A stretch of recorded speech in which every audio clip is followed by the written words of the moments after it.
ഏതായാലും അങ്ങനെ കാലങ്ങൾക്ക് ശേഷം ഒരു പടത്തിന് പോകാം അല്ലേ? അയ്യോ, സിനിമാ തിയേറ്റർ തുറക്കണം എന്നൊക്കെ കേൾക്കുമ്പോഴേ എത്ര നാളായെന്നറിയോ.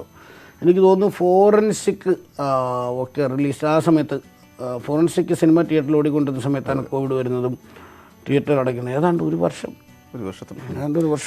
ഏതായാലും അത്ര വലിയ അന്നത്തെ ഓളം ഉണ്ടാവില്ലെങ്കിലും തുറക്കുന്നു എന്നുള്ളത് തന്നെ ഒരു ഓളമാണ്. അല്ല, ഇത് തുറക്കുന്ന വരുന്ന പടം അതിൽ നിന്ന് ഗംഭീര ഓളമാണ് നമ്മൾ പറയാൻ പോകുന്നത്. ഏതായാലും വിജയകരമായ മാസ്റ്റർ നാളെ പ്രദർശനത്തിനെത്തുന്നതോടെ കേരളത്തിൽ തിയേറ്ററുകൾ വീണ്ടും സജീവമാവുകയാണ്. 150-ലധികം തിയേറ്ററുകളാവും മാസ്റ്റർ പ്രദർശിപ്പിക്കുക.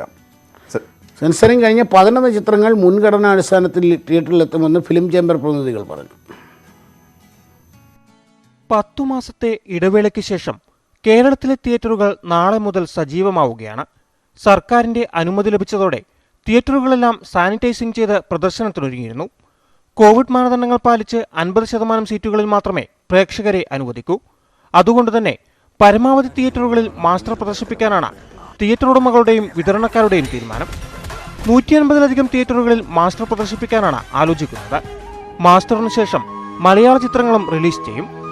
11 മലയാള ചിത്രങ്ങളാണ് സെൻസറിംഗ് പൂർത്തിയാക്കിയത്. തിയേറ്ററുകൾ തുറക്കുമ്പോൾ പ്രേക്ഷകരുടെ പ്രതികരണമനുസരിച്ചാവും മലയാള ചിത്രങ്ങളുടെ റിലീസ്. തിയേറ്ററുകൾ തുറക്കാൻ സർക്കാർ അനുമതി നൽകിയിരുന്നെങ്കിലും വിനോദ നികുതിയിലടക്കം ഇളവ് നൽകണമെന്ന ആവശ്യത്തിൽ തിയേറ്റർ ഉടമകളും വിതരണക്കാരും നിർമ്മാതാക്കളും ഉറച്ചുനിന്നതോടെയാണ് റിലീസിംഗ് തീരുമാനം വൈകിയത്. സിനിമാ മേഖലയ്ക്ക് സർക്കാർ ഇളവ് പ്രഖ്യാപിച്ചതിനെ തുടർന്നാണ് തിയേറ്റർ തുറക്കാൻ തീരുമാനമായതും. GST എന്ന് പറയുന്ന ബേസ് ചെയ്ത് നമ്മൾ ടാക്സ് അടയ്ക്കണം. ഇതിൽ നമ്മൾ നെറ്റില് ആണ് കൂട്ടലും കുറയ്ക്കലും നടത്തുള്ളൂ. ശരിക്കും ഇതിൽ നമുക്ക് ഈ 5% കുറയ്ക്കാൻ വേണ്ടി നമ്മൾ ഗവൺമെന്റ് അടുത്ത് പോയത് നെറ്റിലെ പൈസക്ക് വേണ്ടിയിട്ടാണ്. മനസ്സിലായത്? അപ്പൊ ഇപ്പോൾ ഉള്ള ടിക്കറ്റ് റേറ്റ് തന്നെയായിരിക്കും സിനിമ കണ്ടിന്യൂ.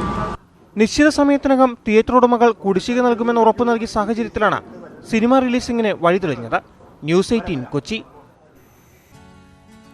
7 മാസം മാത്രം പ്രായമുള്ള കുട്ടിയുടെ കിം കിം കിം ചലഞ്ച് സമൂഹ മാധ്യമങ്ങളിൽ വൈറലാവുകയാണ്. കാണാം ആ ചലഞ്ച് ഒന്ന്.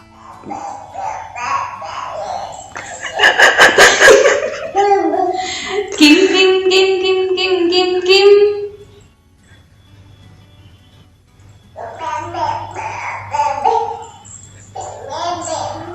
മേ മേ മേ മേ മേ മേ മേ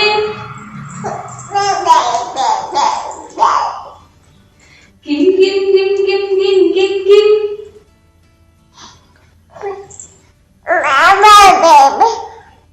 മേ മേ മേ മേ മേ മേ മേ കിം കിം കിം കിം കിം കിം കിം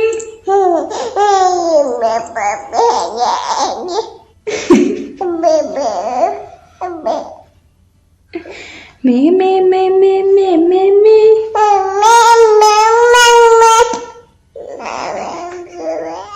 തീർച്ചയായും അതായത് തിയേറ്റർ തുറക്കുന്നതോടുകൂടി കൂടുതൽ എൻ്റർടൈൻമെൻ്റ് ആവുമെന്ന് പ്രതീക്ഷിക്കുന്നു. ഏതായാലും നമ്മൾ ആദ്യം സൂചിപ്പിച്ച പോലെ കോവിഡ് വാക്സിൻ വിതരണമാണ് നമ്മൾ ഇന്ന് ഏറ്റവും പ്രാധാന്യത്തോടുകൂടി കൊടുക്കുന്നത്. കാരണം പ്രതീക്ഷ നൽകുന്ന ഏറ്റവും നല്ല വാർത്ത അത് തന്നെയാണ്. രാജ്യത്തെ കോവിഡ് വാക്സിൻ വിതരണം ആരംഭിച്ചു. സംസ്ഥാനത്ത് ഇന്നോ നാളെയോ വാക്സിൻ എത്തുമെന്ന പ്രതീക്ഷയിലാണ് ആരോഗ്യവകുപ്പ്. ചെന്നൈയിൽ നിന്ന് റോഡ് മാർഗം സംസ്ഥാനത്തെ 3 മേഖലകളിലെ സ്റ്റോറേജ് കേന്ദ്രങ്ങളിലേക്കാണ് വാക്സിൻ എത്തുക. Covid control nodal officer doctor Amar ഫെറ്റിലാണ് നമ്മളോടൊപ്പം ചേരുന്നത്. Doctor good morning. വളരെ പോസിറ്റീവായിട്ടുള്ള പ്രതീക്ഷ നിർഭരമായ ഒരു വാർത്ത. സെറം ഇൻസ്റ്റിറ്റ്യൂട്ടിൽ നിന്ന് കോവിഷീൽഡ് നിറച്ച ട്രക്കുകൾ എയർപോർട്ടിലേക്ക് പോയിരിക്കുന്ന ദൃശ്യം രാവിലെ രാജ്യമെങ്ങുമുള്ള പ്രേക്ഷകർ കണ്ടു കഴിഞ്ഞു. എപ്പോഴായിരിക്കും നമുക്ക് ഈ വാക്സിൻ കിട്ടുക? എന്താണ് നമ്മുടെ തുടർന്നുള്ള നടപടികൾ? നമ്മുടെ കിട്ടിയിട്ടുള്ള ഇത് എക്സാക്ട് ആയിട്ടുള്ള ഫ്ലൈറ്റോ ടൈമിങ്ങോ അല്ലെങ്കിൽ മെത്തേഡ് ഓഫ് അറൈവൽ ഇതുവരെ പറഞ്ഞിട്ടില്ല. പക്ഷേ കേരളത്തിന് ഒരു നിശ്ചിത നമ്പർ ഓഫ് വാക്സിൻ ബാച്ചായിട്ടായിരിക്കും വരിക. മൊത്തമായിട്ടുള്ള റിക്വയർമെന്റ് ഒന്നിച്ച് വരുമെന്ന് തോന്നുന്നില്ല. 2-3 ബാച്ചായിട്ടായിരിക്കും ലോഡായിട്ടായിരിക്കും വരിക. അതിന്റെ മെത്തേഡ് ഓഫ് ഡെലിവറി റോഡാണോ ഫ്ലൈറ്റ് ആണോ എന്ന് ഇതുവരെ കൺഫേംഡ് ആയിട്ട് വന്നിട്ടില്ല. എങ്ങനെയാണെങ്കിലും വരുമ്പോൾ നമ്മൾ എല്ലാ സ്ഥലത്തും അത് റിസീവ് ചെയ്യാനുള്ള അറേഞ്ച്മെന്റ്സ് കംപ്ലീറ്റ്ലി പൂർണ്ണമാണ്. ഇത് വന്നു കഴിഞ്ഞാൽ തിരുവനന്തപുരത്തും എറണാകുളത്തും കോഴിക്കോടുമുള്ള വലിയ റീജിയണൽ വാക്സിൻ സ്റ്റോറുകളുണ്ട്. അതായത് വലിയ മുറിയാണ്. ഇപ്പോൾ അതിനകത്ത് വാക്സിൻസിനെ അതിന്റെ കറക്റ്റ് ടെമ്പറേച്ചറിൽ വെക്കാനുള്ള ആ സജ്ജീകരണങ്ങൾ അവിടെ റെഡിയാണ്. അവിടെ സ്റ്റോർ ചെയ്യും. അവിടുന്ന് പിന്നെ അത് വാക്സിൻ കൊടുക്കുന്ന സൈറ്റിലേക്ക് ഈ ഇൻസുലേറ്റഡ് വാൻസ് എന്ന് പറഞ്ഞിട്ടുണ്ട്. അതായത് ടെമ്പറേച്ചർ മാറാത്ത തരം പ്രത്യേക വാഹനങ്ങളുണ്ട്. അത് പണ്ടേ നമ്മൾ വാക്സിൻസ്, കുട്ടികൾക്കുള്ള വാക്സിൻസ് എല്ലാം വളരെ സുരക്ഷിതമായിട്ട് കേരളം മുഴുവൻ അങ്ങോട്ടും ഇങ്ങോട്ടും ട്രാൻസ്പോർട്ട് ചെയ്യുന്ന വണ്ടികളിൽ ഈ വാക്സിൻ വേണ്ട ഈ പറഞ്ഞ സൈറ്റുകൾ നമുക്ക് മൊത്തം 133 സൈറ്റാണ് 14 ജില്ലയിലായിട്ട് സജ്ജീകരിച്ചിരിക്കുന്നത്. ആ ജില്ലകളുടെ ഹെഡ് ക്വാർട്ടേഴ്സിലേക്ക് അത് എത്തിക്കും. അവിടെയും അത് ഇതേപോലെ ILR എന്ന് പറഞ്ഞിട്ട് ടെമ്പറേച്ചർ ഒട്ടും മാറാത്ത തരം സംവിധാനങ്ങൾ നമുക്ക് 1500 ഉണ്ട്. അപ്പോൾ ആ ILRൽ വേണ്ട സ്റ്റോറേജ് കപ്പാസിറ്റി ഉണ്ട്, അതിനകത്ത് സ്റ്റോർ ചെയ്യും. കൊടുക്കുന്ന ഡേറ്റ് ആകുമ്പോഴേക്കും ഈ വാക്സിൻ സൈറ്റിലോട്ട് മാറ്റി, വാക്സിൻ സൈറ്റിൽ മാറ്റി കഴിഞ്ഞാൽ നമ്മൾ പൾസ് പോളിയോ ഒക്കെ ചെയ്യുന്ന അതേ ഒരു പട്ടാള ചിട്ടയോടുകൂടിയും സുരക്ഷിതത്വത്തോടു കൂടിയാണ് ചെയ്യുക. നമുക്കറിയാം പൾസ് പോളിയോ കൊച്ചു കുട്ടികൾക്ക് കൊടുക്കുന്ന വാക്സിൻ അതീവ സുരക്ഷയോടുകൂടിയാണ് നമ്മളതിനെ സൈറ്റിലെത്തിക്കുകയും ഈവൻ ഫീൽഡ് സൈറ്റിൽ വരെ എത്തിച്ച് കുട്ടികൾക്ക് സേഫായി കൊടുക്കുന്നത്.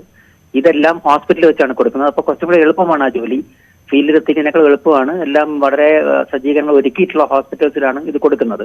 അപ്പൊ അവിടെ ഓരോ ഹോസ്പിറ്റലും 3 മുറി അടങ്ങുന്ന ഒരു യൂണിറ്റാണ് ഇതിന് വേണ്ടിയുള്ളത്. ആദ്യം വന്നാൽ വെയിറ്റിംഗ് റൂം, അവിടെ രജിസ്ട്രേഷനും മറ്റു കാര്യങ്ങളും ചെക്കിംഗ് ഒക്കെ കഴിഞ്ഞ് പിന്നെ വാക്സിൻ കൊടുക്കുന്ന മുറി, ആൻഡ് അത് കഴിഞ്ഞാൽ വെയിറ്റിംഗ് റൂം. അപ്പൊ ഇത് വളരെ സീക്വൻസ് എങ്ങനെയാണ് ചെയ്യേണ്ടത് മുതലായ കാര്യങ്ങൾ അവിടെ റെഡിയാണ്. പിന്നെ എല്ലാവരുടെ രജിസ്ട്രേഷൻ എല്ലാം പൂർത്തിയാണ്. അതുകൊണ്ട് അതിൽ നിന്ന് അത് ഓട്ടോമാറ്റിക് ആയിട്ട് സോഫ്റ്റ്വെയർ ജനറേറ്റ് ചെയ്യും, ലിസ്റ്റുകൾ ജനറേറ്റ് ചെയ്തായിരിക്കും അതിലേക്ക് തലേന്ന് അലേർട്ട് പോകുന്നതും അവരുടെ എത്തുമ്പോൾ എല്ലാം ചെക്ക് ചെയ്ത് കൊടുക്കാൻ പറ്റുന്നത്. സാർ വിശദമായി പറഞ്ഞു കഴിഞ്ഞു. സാർ ഒരു കാര്യം കൂടി, അപ്പോൾ ഇനി കിട്ടിക്കഴിഞ്ഞാൽ ആദ്യം തന്നെ അത് കൊടുക്കുക എന്നുള്ളതായിരിക്കും, അതോ നിശ്ചിത എണ്ണം എത്തിയതിനു ശേഷം കൊടുക്കുകയാണോ? മാത്രമല്ല വെബ്കാസ്റ്റിംഗ് അടക്കമുള്ള സംവിധാനങ്ങളുണ്ടെന്ന് പറഞ്ഞു, അതെന്തിനാ കുറച്ചും കൂടി പൊതുജനങ്ങൾക്ക് അവബോധം കൂട്ടാൻ വേണ്ടിയിട്ടാണോ? എന്തൊക്കെയാണ് അതുകൊണ്ട് ഉദ്ദേശിക്കുന്നത്? ഇത് ടോട്ടലി പുതിയ സംരംഭമായതുകൊണ്ട് ഇതിനെപ്പറ്റി വളരെയധികം ആകാംക്ഷ എല്ലാവർക്കും ഉണ്ട്. അപ്പൊ പോസിബിളി ഇത് വെബ്കാസ്റ്റിംഗ് ആണോ ടെലികാസ്റ്റിംഗ് ആണോ അല്ലെങ്കിൽ ഇതിന്റെ വീഡിയോസ് കാണിക്കുകയോ, ചിലപ്പോൾ മിക്കവാറും ന്യൂസ് വാല്യൂ ഉള്ള കാര്യമായതുകൊണ്ട് അത് പബ്ലിക്കിന് അറിയാൻ വേണ്ടി ഇതെല്ലാം വളരെ സുതാര്യമായിട്ടോ ട്രാൻസ്പാരന്റ് ആയിട്ടുള്ള രീതിയിൽ എല്ലാവർക്കും കണ്ട് മനസ്സിലാക്കാനായിരിക്കും ചെയ്യുന്നത്. എങ്ങനെയാണെങ്കിലും ഇതിന്റെ മുൻഗണന വരുന്നത് ഹെൽത്ത് വർക്കേഴ്സിനാണ് കേരളത്തിലുള്ളത്. അതുകൊണ്ട് ഹെൽത്ത് വർക്കേഴ്സിന്റെ പട്ടികകളെല്ലാം തീർന്ന് അവർക്ക് ഇൻഫാക്ട് ഇതും ഫസ്റ്റ് ഡോസും പിന്നെ സെക്കൻഡ് ഡോസും കഴിയുമ്പോഴാണ് ഒരാളുടെ വാക്സിനേഷൻ പൂർത്തിയാകുന്നത്. അതുകൊണ്ട് അതിനനുസരിച്ചുള്ള സ്റ്റോക്ക് മാനേജ്മെന്റ് ആണ് ചെയ്യുക. ബാച്ചസ് ഓഫ് വാക്സിൻ വരുന്നതനുസരിച്ച് ആ രജിസ്റ്റേർഡ് ലിസ്റ്റിലുള്ളവരെല്ലാം തീർന്നു കഴിഞ്ഞാൽ മാത്രമാണ് പിന്നെ അല്ലാത്ത ആൾക്കാരുടെ രജിസ്ട്രേഷനൊക്കെ. അതിനെപ്പറ്റിയുള്ള നിർദ്ദേശങ്ങൾ ഇതുവരെ എങ്ങനെയാണ് ചെയ്യേണ്ടത് അല്ലെങ്കിൽ അതിന്റെ സോഫ്റ്റ്വെയറിന്റെ രീതി എങ്ങനെയാണെന്നുള്ളത് ഇതുവരെ നമുക്ക് ഫുള്ളായിട്ട് വന്നിട്ടില്ല. പക്ഷെ വരുമ്പോൾ അത് ചെയ്യും. ഇതെല്ലാം വളരെ ഏകീകൃതമായി ചെയ്യുന്ന കാര്യങ്ങളാണ്. Ministry of health and family welfare ആണ് എല്ലാ നിർദ്ദേശങ്ങളും എല്ലാ സംസ്ഥാനങ്ങളും യൂണിഫോം ആയി കൊടുക്കുന്നത് ഇക്കാര്യത്തിൽ. ഓക്കെ ഡോക്ടർ, വളരെ നന്ദി ഇക്കാര്യങ്ങൾ പറഞ്ഞത്.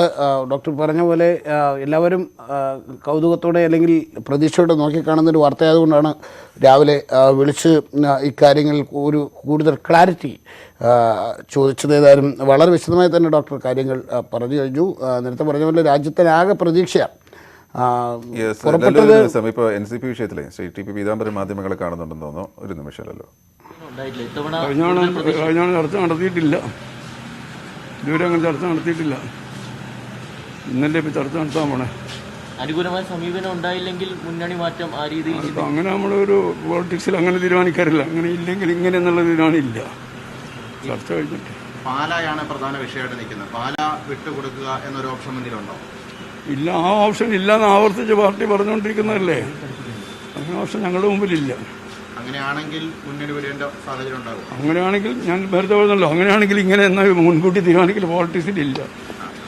സന്ദർഭം വരുമ്പോൾ അപ്പോഴല്ലേ ആലോചിക്കണം. ഇപ്പോൾ ഇന്ന് ചർച്ച നടക്കട്ടെ. ദേശീയ അധ്യക്ഷൻ എന്നാണ് ഡേറ്റ് നിശ്ചയിച്ചിട്ടില്ല. ഇന്ന് ചിലപ്പോൾ നിശ്ചയിക്കുമായിരിക്കും. ഞായറാഴ്ച എത്തുമെന്നാണ് മാനസികാപ്പം പറഞ്ഞത്. ഞായറാഴ്ച വരാമെന്നാണ് അദ്ദേഹം പറഞ്ഞിട്ടുള്ളത്.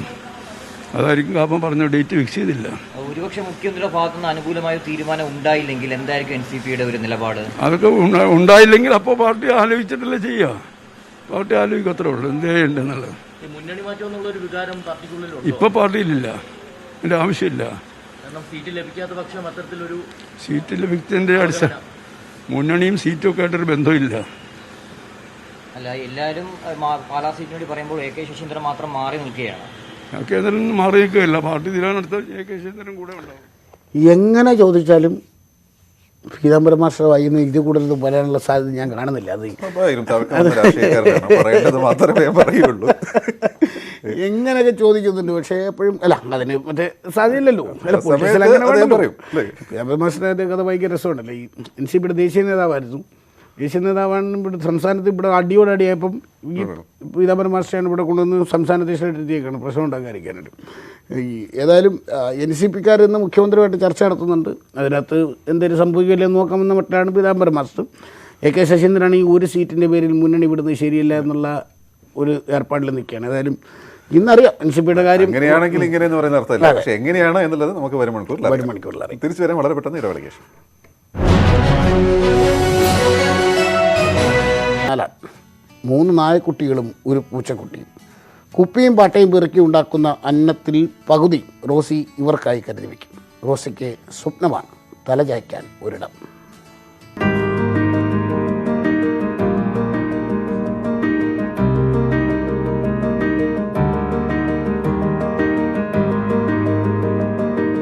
എറണാകുളം ഗാന്ധിനഗറിന് സമീപം കാടുകയറിയ ഒഴിഞ്ഞ കെട്ടിടത്തിലാണ് റോസിയുടെ താമസം.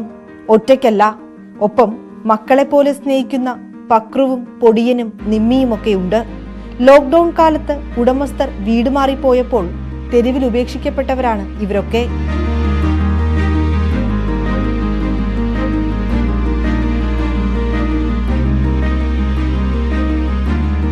പച്ചയും പൂച്ചയുണ്ടോ എനിക്ക് ആരും നോക്കാനുമില്ല, പറയാനുമില്ല. എനിക്ക് അമ്മ അപ്പ ആരുമില്ല, ആരാപ്പിള്ളയായിപ്പോയി. എന്നെ നോക്കാനും പറയാനും ആരുമില്ല. എൻ്റെ മക്കളെ പോകുന്ന പച്ചയും പൂച്ചയൊക്കെ അവിടെ ഒരു പാല് മേടിക്കും. ആ പാൽ നമ്മളെടുക്കും, പാൽ പത്തി പൂച്ച എല്ലാവർക്കും കൊടുക്കും.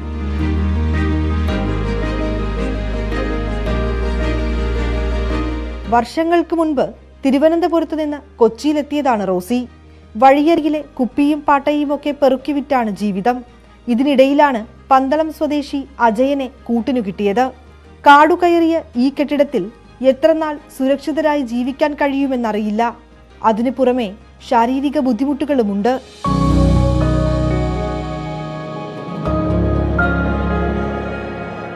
ശ്വാസം കൂടുതൽ വരില്ല. രാത്രി 1 മണിയാ, തണുപ്പുള്ള മോണ് ശ്വാസം കൂടുതൽ കയറണം. ഇഞ്ചക്ഷൻ അടിക്കുമ്പോൾ ചെയ്യുന്നു. ഇന്ന് ഇഞ്ചക്ഷന് കാശില്ല. ഇപ്പം ഞാൻ കിടക്കണോണ്ടാണ് അത് കിടക്കുന്നത്. അത് ഞാൻ എവിടെയെങ്കിലും പോയി കഴിഞ്ഞാൽ അതിനെ നോക്കാൻ ആരുണ്ട്? ഒന്നാണ് ഈ കെട്ടണം ഇന്നാണോ നാളാണോ പൊളിഞ്ഞു വിടാൻ വേണ്ടി കിടക്കുന്ന അവസ്ഥയിലാണ് ഞങ്ങൾ കിടക്കുന്നത്. ഞങ്ങൾ പേടിച്ച് വെച്ചാണ് ഞങ്ങൾ ഇവിടെ കിടക്കുന്നത്. അപ്പം ഞങ്ങളെ നോക്കാൻ വേണ്ടി ആരും തന്നെ ഇല്ല. തലചായ്ക്കാൻ സുരക്ഷിതമായ ഒരിടം, ശാരീരിക ബുദ്ധിമുട്ടുകൾക്ക് ചികിത്സ, ഇത്രമാത്രം ലഭിക്കണമെന്നാണ് ഇവരുടെ ആവശ്യം. കാറ്റും മഴയും വന്നാൽ ഈ അമ്മയ്ക്ക് പേടിയാണ്. സ്വന്തം മക്കളെന്ന പോലെ തന്നെ ഈ പൂച്ചക്കുട്ടികളെയും നായ്ക്കുട്ടികളെയും ഒക്കെ സുരക്ഷിതരാക്കണമല്ലോ. കൊച്ചിയിൽ നിന്ന് ക്യാമറാമാൻ ശ്യാംലാലിനോടൊപ്പം വിനീത VG, News 18. ദേശീയ വാർത്തകളിലേക്ക് പോയാൽ ദേശീയ വാർത്തകളുമായി ഫേമിയുണ്ട്. രാജ്യത്ത് പക്ഷിപ്പനി കൂടുതൽ സംസ്ഥാനങ്ങളിലേക്ക് വ്യാപിക്കുന്നു. നിലവിൽ 10 സംസ്ഥാനങ്ങളിലാണ് പക്ഷിപ്പനി റിപ്പോർട്ട് ചെയ്തിട്ടുള്ളത്. ഇതിൽ ഹിമാചൽ പ്രദേശിലും മഹാരാഷ്ട്രയിലും സ്ഥിതി ഗുരുതരമാണ്. സാഹചര്യം വിലയിരുത്താൻ കേന്ദ്ര സർക്കാർ വിളിച്ച ഉന്നതതല യോഗം ഇന്ന് ചേരും. വാഹനാപകടത്തിൽ പരിക്കേറ്റ് ചികിത്സയിൽ കഴിയുന്ന കേന്ദ്ര ആയുഷ് സഹമന്ത്രി ശ്രീപദ് നായിക്കിന്റെ ആരോഗ്യനില തൃപ്തികരം. കഴിഞ്ഞ ദിവസമാണ് കേന്ദ്രമന്ത്രി സഞ്ചരിച്ച വാഹനം മംഗലാപുരത്തിന് സമീപം അപകടത്തിൽപ്പെട്ടത്. അപകടത്തിൽ മന്ത്രിയുടെ ഭാര്യയും പേഴ്സണൽ സെക്രട്ടറിയും മരിച്ചു.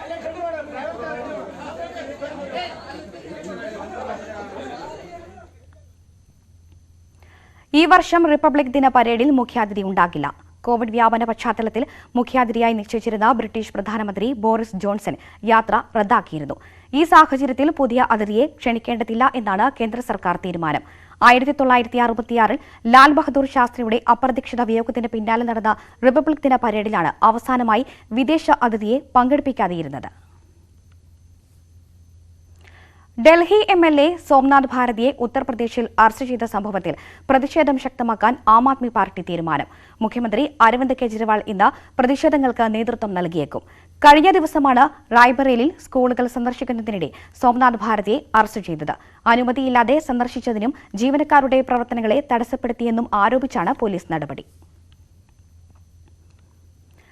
എയിംസ് ആശുപത്രികളിലേക്കുള്ള MBBS സ്പോട്ട് അഡ്മിഷൻ ഇന്ന്. അഡ്മിഷൻ അട്ടിമറിക്കുന്നുവെന്നാരോപിച്ച് രാജ്യത്ത് വിവിധ ഇടങ്ങളിൽ വിദ്യാർത്ഥികളുടെയും രക്ഷിതാക്കളുടെയും പ്രതിഷേധം തുടരുകയാണ്. ഉയർന്ന റാങ്കുള്ളവരും അഡ്മിഷൻ ആകാത്തതുമായ വിദ്യാർത്ഥികളുണ്ടെന്നിരിക്കെ പിൻവാതിൽ നിയമനം നടത്തുന്നു എന്നാണ് രക്ഷിതാക്കളുടെ ആരോപണം. MPമാരായ TN Prathapan, PK Kunhalikutty, MK Raghavan, ET Muhammad Basheer എന്നിവർ ഇക്കാര്യം ചൂണ്ടിക്കാട്ടി കേന്ദ്ര ആരോഗ്യമന്ത്രി ഹർഷവർദ്ധന് കത്തയച്ചിരുന്നു. തിരികെ ഗോപിയിലേക്കും ലല്ലുവിലേക്കും. അപ്പോൾ നമുക്ക് അവസാനിപ്പിക്കാനുള്ള സമയമായി. ഈ പറഞ്ഞ പോലെ കോവിഡ് വാക്സിൻ രാജ്യത്ത് വിതരണം തുടങ്ങിയെന്ന വളരെ പ്രതീക്ഷാ നിർഭരമായ ഒരു വാർത്ത, ആ വാർത്തയോടുകൂടി തന്നെയാണ് ദിവസം തുടങ്ങുന്നത് എന്നത് സന്തോഷമുണ്ട്. ഏതായാലും അതിൻ്റെ എല്ലാ വിശദാംശങ്ങളും വരുന്ന മണിക്കൂറുകളിൽ പ്രേക്ഷകർക്ക് നേരത്തെ പറഞ്ഞാൽ അല്പസമയത്തിനകം നിയമസഭ പിന്നെ വലിയൊരു കരിപ്പൂരിൽ CBI പരിശോധനയുണ്ട്, അതും അതുണ്ട്. നമുക്ക് വിശദമായി തന്നെ നോക്കാം. നിയമസഭ അല്പസമയത്തിന് 9 മണിക്ക് നിയമസഭാ നടപടികൾ ആരംഭിക്കും. ഒരുപാട് വാർത്തകളുണ്ട്, വിശേഷങ്ങളുണ്ട്. ന്യൂസ്18 തുടരുക. തൽക്കാലം ഞങ്ങൾ നിർത്തുന്നു. കൂടുതൽ വാർത്തകൾക്കും വിശദാംശങ്ങൾക്കും malayalam.news18.com എന്ന ഞങ്ങളുടെ വെബ്സൈറ്റ് സന്ദർശിക്കുക. നമസ്കാരം.